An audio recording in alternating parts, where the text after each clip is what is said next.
नमस्कार। आज मैं आपको पीयूसी सेकेंड ईयर के लिए हिंदी टेक्स्ट बुक में मध्यकालीन काव्य के अंतर्गत जो द्वितीय काव्य लगाया गया है सूरदास के पद, तो इसे मैं पढ़ाने वाला हूं। तो आशा करता हूं कि आप सभी इस वीडियो को पसंद करेंगे। सबसे पहले मैं उन सभी लोगों को धन्यवाद कह दूं जिन लोगों ने सब्सक्राइब किया है और जिन लोगों ने स्पेशली मुझे फोन करके अपने कुछ सुझाव दिए हैं, उन सभी के लिए धन्यवाद। मैं चाहता हूं कि आप सभी जितनी जल्दी हो सके उतनी जल्दी इस वीडियो को लाइक कीजिए और शेयर कीजिए और कमेंट कीजिए और सब्सक्राइब कीजिए। तो चलिए सूरदास के पद के बारे में आपको मैं बताता हूं। सबसे पहले सूरदास के बारे में बताएंगे। सूरदास मध्यकालीन भक्ति काल के कृष्ण भक्ति शाखा के प्रमुख कवि है। सूरदास ने महाप्रभु वल्लभाचार्य से पुष्टि मार्ग की दीक्षा ली और इनका जन्म 1483 ईस्वी में दिल्ली के समीप एक सिही नामक गांव में इनका जन्म हुआ। और सूरदास के काव्य का आधार है, मूलाधार है भागवत पुराण। और सूरदास के काव्य भक्ति के सख्य, वात्सल्य तथा माधुर्य भाव इनके काव्य में हम देखते हैं। और महाकवि सूरदास प्रस्तुत पदों के द्वारा श्री कृष्ण के रूप, सौंदर्य, माखन चोरी प्रसंग और गोपिकाओं के समर्पण भाव का अत्यंत मार्मिक ढंग से यहाँ पर उन्होंने चित्रण किया है। एक बात है कि सूरदास को हिंदी साहित्याकाश के सूर्य माना जाता है और तुलसीदास को शशि के रूप में माना जाता है। सूरत तुलसी शशि के रूप में माना जाता है। तो इतने परिपक्व सूरदास के पदों के बारे में मैं आपको बताने जा रहा हूं। इससे पहले कि हम यह वीडियो शुरू करें, आपको थोड़ा सा मैं बैकग्राउंड बता दूं कि यहाँ पर जो विषय दिया गया है उस विषय के बारे में मैं आपको बताना चाहता हूं कि पहला जो पद्यांश है उस पद्यांश में उद्धव यानी श्री कृष्ण का चचेरा भाई उद्धव वह गोकुल की गोपिकाओं के साथ बातें करता है, संवाद करता है। इन दोनों के बीच में संवाद जो होता है उसका यहाँ पर चित्रण हुआ है। और दूसरे पद में श्री कृष्ण के रूप, सौंदर्य के बारे में बताया गया है। और तीसरे पद में श्री कृष्ण के माखन चोरी प्रसंग को लेकर बहुत ही सुंदर ढंग से इस काव्य के अंतर्गत बताया गया है। तो सबसे पहले जो पहला पद्यांश है इसके बारे में मैं आपको बताना चाहता हूं कि पहला जो पद्यांश है यानी श्री कृष्ण कंस मामा को मारने के बाद मथुरा में ही रह गए और गोकुल में नहीं आए। तो जब वे गोकुल नहीं आए, गोकुल की गोपिकाएं बहुत ही वे दुखी हो गई और वे चाहती थी कि कृष्ण से बातें करें, कृष्ण से मुलाकात करें, तो ये हो नहीं पा रहा था। तो ये सभी कृष्ण को जब पता चला तो कृष्ण ने उद्धव, जो कि अपना चचेरा भाई है या दोस्त भी कह सकते हैं, उसको उन्होंने गोपिकाओं के पास भेजा। और उस समय गोपिकाओं ने उद्धव को श्री कृष्ण के रूप में ही देखा। तो देखने के बाद उसके साथ संवाद होता है। बहुत ही सुंदर ढंग से इस संवाद का चित्रण भ्रमर गीत सार में हुआ है। बहुत ही सुंदर ढंग से सूरदास ने इसका चित्रण किया है। ऐसे चित्रण किया है जैसे कि लगता है कि ये सारी घटनाएं हमारे आंखों के सामने ही घट रही है। तो चलिए पहला जो पद्यांश है उसे हम पढ़ते हैं और उसका एक एक लाइन करके मैं आपको विवरण देता जाऊंगा। सबसे पहले, उद्धव हम आजू भई बड़ भागी, उद्धव हम आज बड़े भाग्यशाली है। हे ಉದ್ಧವ್, ನಾವು ಇವತ್ತು ಅಂದ್ರೆ ಗೋಪಿಕೆಯರು ಆ ಉದ್ಧವನಿಗೆ ಹೇಳ್ತಾ ಇದ್ದಾರೆ, ಹೇ ಉದ್ಧವ್, ನಾವು ಇವತ್ತು ಬಹಳ ಭಾಗ್ಯಶಾಲಿಯಾಗಿದ್ದೇವೆ. ಯಾಕೆಂದ್ರೆ जिन अखियन तुम श्याम बिलो के ते अखियां हम लागी। जिन आंखों से तुमने श्री कृष्ण को देखा है उन आंखों को हम देख रहे हैं, उस मनुष्य को हम देख रहे हैं। ಯಾವ ಕಣ್ಣಿನಿಂದ ನೀನು ಶ್ರೀಕೃಷ್ಣನಿಂದ ನೋಡಿದೆಯೋ ಅದೇ ಕಣ್ಣುಗಳನ್ನ ನಾವು ಸಾಕ್ಷಾತ್ತಾಗಿ ನೋಡ್ತಾ ಇದ್ದೇವೆ. ಹೀಗಾಗಿ ನಾವು ಇವತ್ತು ಭಾಗ್ಯಶಾಲಿ ಅನ್ನುವಂಥ ಮಾತನ್ನ ಇಲ್ಲೇ ಗೋಪಿಕೆಯರು ಉದ್ದವನಿಗೆ ಹೇಳ್ತಾರೆ. ಮುಂದಿನ ಒಂದು ಚರಣದಲ್ಲಿ, जैसे सुमन बास लय आवत पवन मधुप अनुरागी। ಯಾವ ರೀತಿ ಗಾಳಿಯು ತನ್ನಲ್ಲಿ ಸುಗಂಧ ವಾಸನೆಯನ್ನು ತೆಗೆದುಕೊಂಡು ಬಂದಾಗ, ಅದನ್ನು ತೆಗೆದುಕೊಂಡಾಗ ನಮಗೆಷ್ಟು ಆರಾಮ ಅನಿಸುತ್ತದೆ, ಎಷ್ಟು ಸುಖ ಅನಿಸುತ್ತದೆಯೋ, ಅತಿ ಆನಂದ ಹೋತ ಹೇ ತೈಸೆ ಅಂಗ ಅಂಗ ಸುಖರಾಗಿ. ಅಂದ್ರೆ ಆ ಗಾಳಿಯಲ್ಲಿರುವಂತಹ ಸುಗಂಧವನ್ನು ತೆಗೆದುಕೊಂಡಾಗ ನಮಗೆ ಬಹಳಷ್ಟು ಆನಂದವಾಗುತ್ತೆ, ಬಹಳಷ್ಟು ಖುಷಿ ಆಗುತ್ತೆ. ಅದೇ ರೀತಿ ನಿನ್ನನ್ನು ನೋಡಿದಾಗ ಇವತ್ತು ನಮಗೆ ಆಗ್ತಾ ಇದೆ. जिस प्रकार वायु अपने साथ बहुत ही सुगंध लेके आता है और उस सुगंध को लेने के बाद हमारा मन जितना हल्का हो जाता है, प्रफुल्लित हो जाता है, उतना ही आज तुम्हें देखने के बाद हो रहा है। ऐसे गोकुल की जो गोपिकाएं हैं वो उद्धव को बता रही है। उसके बाद जो दर्पण में दरस देखियत दृष्टि परम रुचि लागी, तैसे सुर मिले हरि हमको बिरह बिथा तन त्यागी। तो यहाँ पर वे कहती हैं गोपिकाएं, जिस प्रकार आईने में हमें अपने आप देखते हैं और हमको अपनी जो छवि है वो बहुत ही अच्छा लगता है, और उसी प्रकार हमको आज कृष्ण मिले हुए हैं, उनकी छवि के रूप में आप आए हुए हो। ऐसे लग रहा है कि हमारा ये जो तन है अब तक ये विरह वेदना में था, ये दुखी था, लेकिन आज तुम्हें देखने के बाद उद्धव हम ये आराम से है, और हमारा ये जो तन है इसने दुख त्याग दिया है, विरह त्याग दिया है। ಕನ್ನಡದಲ್ಲಿ ಯಾವ ರೀತಿ ಕನ್ನಡಿಯಲ್ಲಿ ನಮ್ಮನ್ನು ನಾವು ನೋಡಿಕೊಂಡಾಗ ನಮಗೆ ಬಹಳಷ್ಟು ಖುಷಿ ಅನಿಸುತ್ತದೆಯೋ, ಅದೇ ರೀತಿ ಶ್ರೀಕೃಷ್ಣನ ಇವತ್ತು ನಮಗೆ ಬಂದಂಗಾಗಿದೆ. ಯಾರ ರೂಪದಲ್ಲಿ? ಉದ್ಧವನ ರೂಪದಲ್ಲಿ. ಅದನ್ನು ನೋಡಿದಾಗ ನಮ್ಮ ಈ ಮೈಯಲ್ಲಿರುವಂತಹ, ನಮ್ಮ ಈ ಶರೀರದಲ್ಲಿರುವಂತಹ ವಿರಹ ದುಃಖ ಇವತ್ತು ಸಂಪೂರ್ಣವಾಗಿ ಕಳೆದು ಹೋಗಿದೆ ಅನ್ನುವಂಥ ಮಾತನ್ನ ಗೋಪಿಕೆಯರು ಈ ಪದ್ಯಾಂಶದ ಮೂಲಕ ಹೇಳ್ತಾರೆ. ಒಟ್ಟಾರೆ ಈ ಪದ್ಯಾಂಶದ ಸಾರಾಂಶ ಏನಂದ್ರೆ, ಉದ್ಧವನ್ನ ನೋಡಿ ಗೋಪಿಕೆಯರು ಬಹಳಷ್ಟು ಖುಷಿಯಾಗಿದ್ದಾರೆ. ಎಲ್ಲ ಆ ವಿರಹ ಏನಿತ್ತಲ್ಲ, ಆ ಎಲ್ಲ ದುಃಖ ಏನಿತ್ತಲ್ಲ, ಅದನ್ನೆಲ್ಲ ಕಳೆದು ಹೋಗಿದೆ ಅನ್ನುವಂಥ ಮಾತನ್ನು ಹೇಳ್ತಾರೆ. ಉದ್ಧವನ ರೂಪದಲ್ಲಿ ಕೃಷ್ಣನನ್ನು ನೋಡದಂತಹ ಆನಂದ ಈ ಗೋಪಿಕೆಯರಿಗೆ ಆಗ್ತಾ ಇದೆ. इस पद्यांश के द्वारा गोपिकाएं कहती हैं, हे उद्धव, तुम्हें देखने के बाद साक्षात कृष्ण को देखे जितना ही हमें आनंद हो रहा है, खुशी हो रही है, और हमारे शरीर में जो दुख था विरह का वो सब कुछ दूर हो गया है। ऐसे अपना अनुभव या अपने विचार इस प्रकार गोपिकाएं इस पद्यांश के द्वारा प्रकट करते हैं। जमुना तट देखे नंद नंदन, ಯಮುನಾ ನದಿಯ ದಂಡೆಯಲ್ಲಿ ನಂದಕುಮಾರನ ಮಗನಾದ ನಂದನನ್ನು ನೋಡಿದೆ, ಕೃಷ್ಣನನ್ನು ನೋಡಿದ್ವಿ. ಎರಡನೆಯದಲ್ಲಿ ಇಲ್ಲಿ ಶ್ರೀಕೃಷ್ಣನ ಸೌಂದರ್ಯವನ್ನ ಬಣ್ಣಿಸಲಾಗ್ತಾ ಇದೆ. जमुना तट देखे नंद नंदन, यमुना नदी के तट पर हमने नंद कुमार के बालक यानी बेटे श्री कृष्ण को हमने देखा। वो किस प्रकार था? मोर मुकुट मकराकृत कुंडल पीत बसन तन चंदन। कितना सुंदर इसमें वर्णन किया है। उसके सिर के ऊपर मोर का मुकुट था और कानों में मकराकृत कुंडलियां यानी क्रोकोडाइल के आकार की कुंडलियां थी, और पीत बसन उसके वस्त्र जो थे वो पीले थे यानी येलो थे, और उसके तन किस प्रकार था? चंदन का लेप उसके तन पर लगा हुआ था। ಕನ್ನಡದಲ್ಲಿ ಹೇಳಬೇಕಂದ್ರೆ, ತಲೆ ಮೇಲೆ ಈ ನವಿಲಿನ ಗರಿಯ ಮುಕುಟ ಇತ್ತು, ಆಮೇಲೆ ಈ ಮೊಸಳೆ ಆಕಾರದ ಕಿವಿಯಲ್ಲಿ ಓಲೆಗಳನ್ನು ಹಾಕೊಂಡಿದ್ರು, ಆಮೇಲೆ ಈ ವಸ್ತ್ರಗಳೆಲ್ಲ ಹಳದಿ ಬಣ್ಣದ್ದು ಇದ್ವು, ಮತ್ತು ಈ ಶರೀರದ ಮೇಲೆಲ್ಲ ಶ್ರೀಗಂಧವನ್ನ ಹಚ್ಚಲಾಗಿತ್ತು ಅಂತ ಸುಂದರವಾದಂತಹ ಕೃಷ್ಣನ ಒಂದು ವರ್ಣನೆಯನ್ನ ಇದರಲ್ಲಿ ಮಾಡಲಾಗಿದೆ. ಲೋಚನ ತೃಪ್ತ ಭಯ ದರ್ಶನ तय उर की तपनी बुझानी।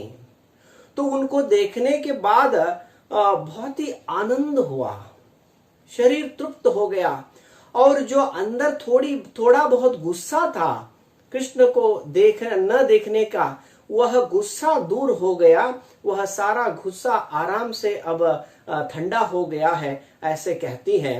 ಹೇಳ್ತಾರೆ, ನಿಮ್ಮನ್ನು ನೋಡಿದಾಗ ಅಂದ್ರೆ ಆ ಕೃಷ್ಣನನ್ನು ನೋಡಿದಾಗ ಕಣ್ಣು ಎಲ್ಲ ತೃಪ್ತಾದು, ಈ ಶರೀರ ಎಲ್ಲ ತೃಪ್ತಾಯಿತು, ಮತ್ತು ತೃಪ್ತ ಆದ್ಮೇಲೆ ಹೃದಯದಲ್ಲಿ ಏನು ಸ್ವಲ್ಪ ಸಿಟ್ಟಿತ್ತಲ್ಲ ಆ ಎಲ್ಲ ಸಿಟ್ಟು ಇವತ್ತು ಮಾಯ ಆಯಿತು ಅನ್ನುವಂತ ಮಾತನ್ನ ಹೇಳ್ತಾರೆ.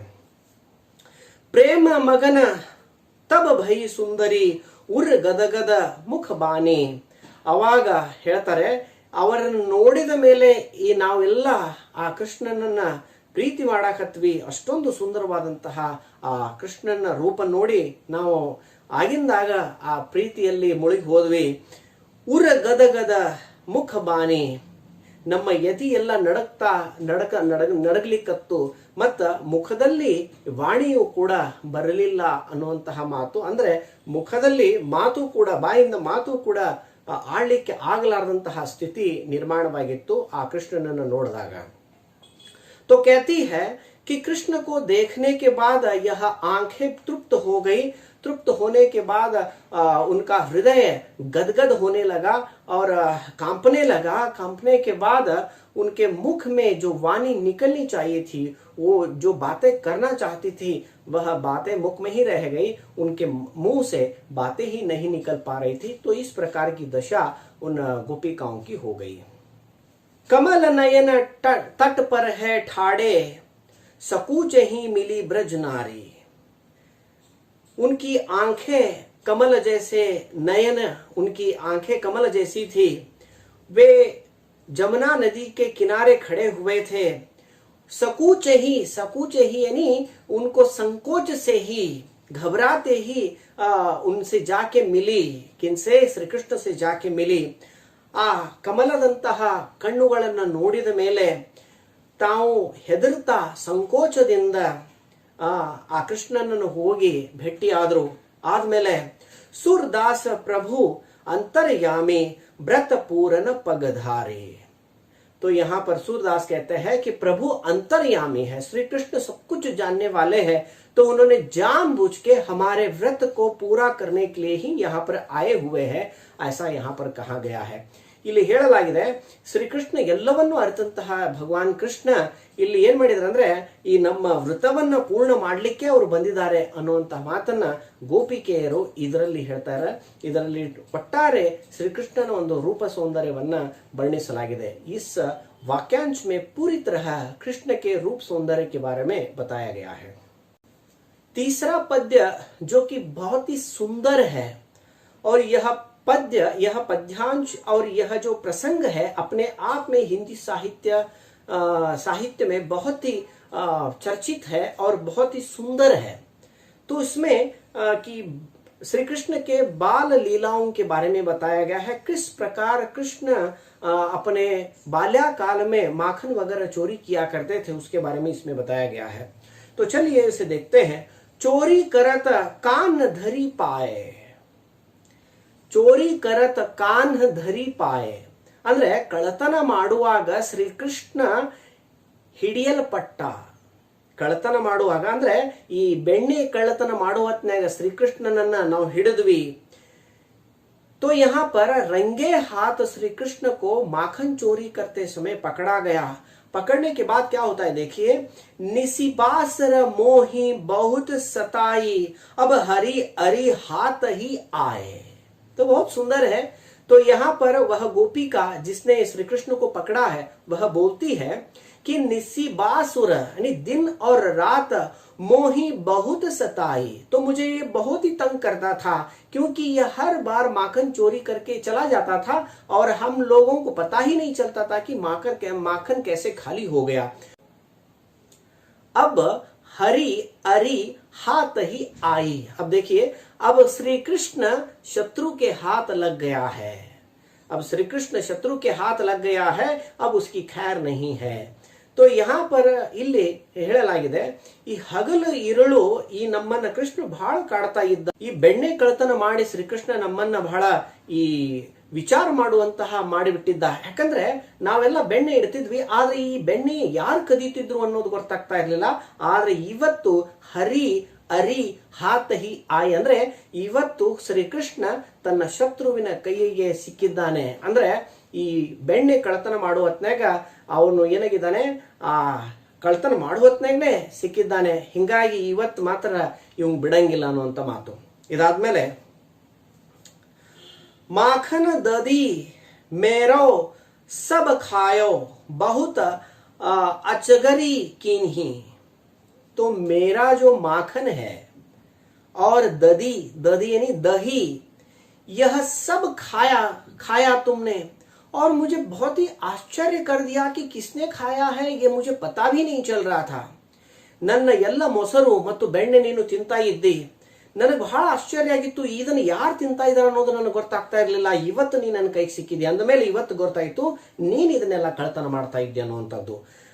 ಅಬ್ ತೋ ಘಾತ ಪರ್ ಹಿ ಲಾಲನ ತುಮ್ಹೆ ಭಲೆ ಮೈ ಚಿನ್ಹಿ, ಈ आज तुम्हें मैंने रंगे हाथों पकड़ा है, आज तुम्हें माखन चोरी करते ही मैंने पकड़ा है, इसीलिए तुम्हें भले मैं चिन्ही, और तुम्हें मैंने पहचान लिया है कि तुम कृष्ण ही हो और तुमने ही यह माखन चोरी किया है, यह मैं जान चुकी हूं, मुझे यह पता चल गया है. ಇವತ್ತು ಹೇಳ್ತಾಳೆ, ಇವತ್ತು ನಾನು ಏನ್ ಮಾಡಿದ್ದೇನೆ ಅಂದ್ರೆ ನಿನ್ನನ್ನ ಈ ಬೆಣ್ಣೆ ಕಳತನ ಮಾಡೋ ಹೊತ್ತಿನಲ್ಲೇ ಹಿಡಿದಿದ್ದೀನಿ, ಮತ್ತೆ ನಿನ್ನನ್ನು ನಾನು ಗುರುತಿಸಿಕೊಂಡ್ಬಿಟ್ಟಿನಿ. ಏನು, ನೀನು ಕೃಷ್ಣನೇ, ನೀನು ಕೃಷ್ಣ, ಮತ್ತು ನನ್ನ ಈ ಎಲ್ಲ ಬೆಣ್ಣೆಯನ್ನ ಕಳತನ ಮಾಡುವಂತವನು ನೀನೇ ಅನ್ನೋದನ್ನ ಇವತ್ತು ನಾನು ತಿಳ್ಕೊಂಡ್ಬಿಟ್ಟಿದ್ದೀನಿ ಅನ್ನುವಂತ ಮಾತನ್ನು ಹೇಳ್ತಾರೆ. ದೋ ಬುझ ಪಕರಿ ಕಹಯೌ ಕಹಾ ಜೈಹಾ ಮಾಕನ ಲೇವು ಮಂಗಾई. तो उसके कृष्ण के उसके दोनों भुजाओं को पकड़कर उसने पूछा कि बताओ मेरा ये माखन चोरी करके तुम कहां लेके जाते थे, और तुम्हें ये कौन मंगवाता था, यानी कौन तुम्हें चोरी करने के लिए कहता था, ये सारी बातें आज तुम्हें बताना ही होगा, ऐसे उस महिला ने उससे पूछा. तो इल्ले महिಳೆ ಕೃಷ್ಣನನ್ನೇ ಕೇಳ್ತಾಳೆ, ನೀನು ನನ್ನ ಎಲ್ಲಾ ಬೆಣ್ಣೆಯನ್ನ ಕಳತನ ಮಾಡಿ ತೆಗೆದುಕೊಂಡು ಹೋಗ್ತಾ ಇದ್ದೀಯಲ್ಲ, ಇವತ್ತು ನೀನು ಹೇಳಲೇಬೇಕು, ಇವತ್ತು ಈ ಬೆಣ್ಣೆ ಮತ್ತು ಮೊಸರನ್ನ ಕಳತನ ಮಾಡಿ ನೀನು ಎಲ್ಲಿ ಒಯ್ತಾ ಇದ್ದಿ ಮತ್ತು ಯಾರ ಸಲುವಾಗಿ ಒಯ್ತಾ ಇದ್ದಿ ಮತ್ತು ಯಾರು ನಿನ್ನನ್ನ ಈ ಕಳತನ ಮಾಡಕ್ ಹಸ್ತಾ ಇದ್ರು ಅನ್ನುವಂತ ಮಾತನ್ನು ಹೇಳಬೇಕು ಅಂತ ಹೇಳಿ ಬಹಳ ಜೋರ್ ಮಾಡಿದಾಗ ಕೃಷ್ಣ ಏನ್ ಹೇಳ್ತಾನೆ ನೋಡಿ. ತೇರೋ ಸೋ मैं नेकू न खायो सका गए सब खाई, ನಿನ್ನ ಮೇಲೆ ಆಣಿ ನಾನು ಸ್ವಲ್ಪವೂ ಕೂಡ ಬೆಣ್ಣೆಯನ್ನು ತಿಂದಿಲ್ಲ, ನನ್ನ ಎಲ್ಲ ಗೆಳೆಯರು ತಿಂದುಬಿಟ್ರು ಅನ್ನುವಂತಹ ಮಾತನ್ನ ಕೃಷ್ಣ ಬಹಳ ಸೊಗಸಾಗಿ ಸುಂದರವಾಗಿ ಹೇಳ್ತಾನೆ. यहाँ पर कृष्ण बहुत ही मुग्धता से, बहुत ही सुंदर ढंग से कहता है कि हे माँ, मैं तुम्हारी सौगंध खा के कहता हूं कि मैंने तुम्हारा माखन नहीं खाया है, मेरे दोस्त उन्होंने खाया है, वे सभी लेके जाते थे, वे खाते थे, मैंने कुछ नहीं खाया है.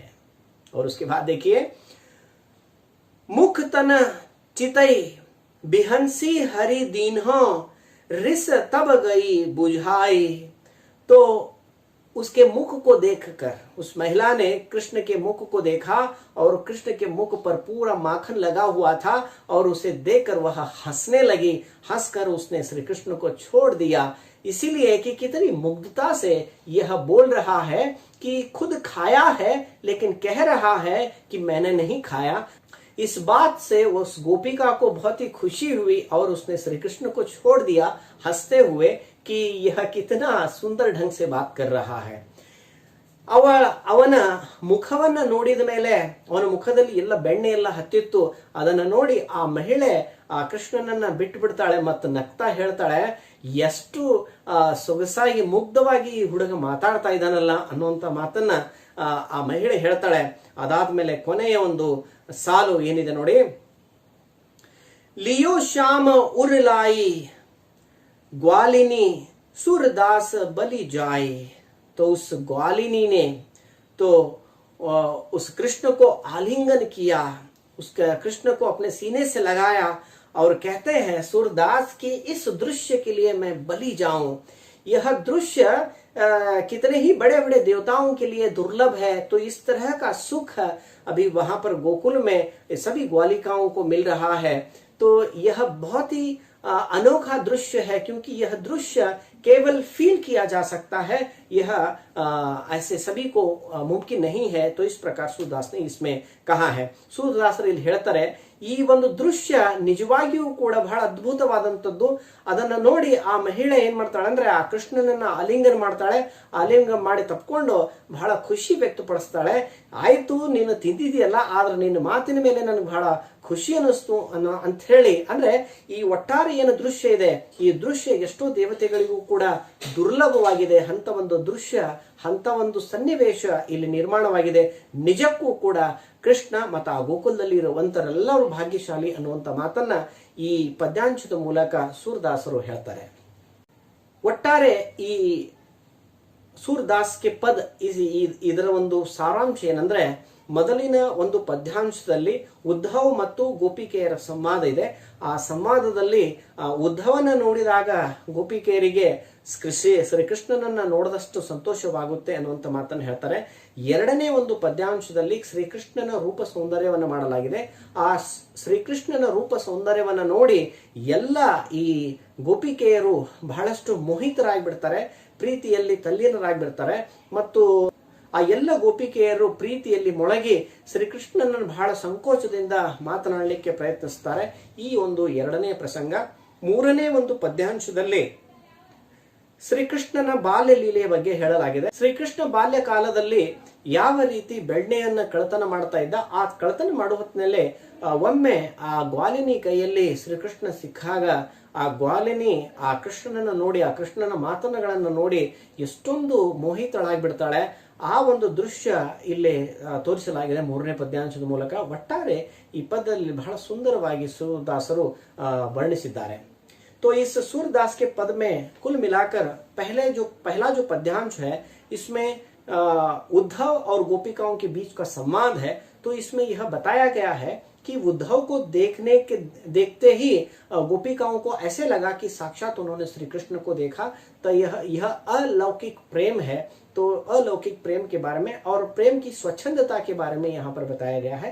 उसके बाद दूसरे पद्यांश में श्री कृष्ण के रूप सौंदर्य को देखने के बाद गोपिकाएं मोहित हो जाती है और वे प्रेम में पड़ जाती है और वे श्री कृष्ण से बातें करने के लिए घबराती हुई बातें करती है. तो यहाँ पर दिखाया गया है कि श्री कृष्ण का रूप कितना ही आकर्षित था. और तीसरे पद्यांश के द्वारा यह बताया गया है कि जब श्री कृष्ण छोटे थे तो उस समय वे माखन चोरी किया करते थे और माखन चोरी करते समय एक बार वो ग्वालिनी के हाथ में पकड़े गए और पकड़ने के बाद ग्वालिनी ने उनको बहुत ही दंड देना चाहा, लेकिन श्री कृष्ण की बातों से ग्वालिनी ने उनको छोड़ दिया. छोड़ने के बाद उनको छाती से लगा लिया, उनको गले से लगा लिया. गले से लगाने के बाद ये जो दृश्य है यह बहुत ही अलौकिक है. इस प्रकार सूरदास ने यहाँ पर वर्णन किया है. आशा करता हूं कि ये वीडियो आपको बहुत ही पसंद आया है. तो सभी के लिए धन्यवाद. आपने इस वीडियो को देखा और सुना, अपना बहुमूल्य समय निकाला.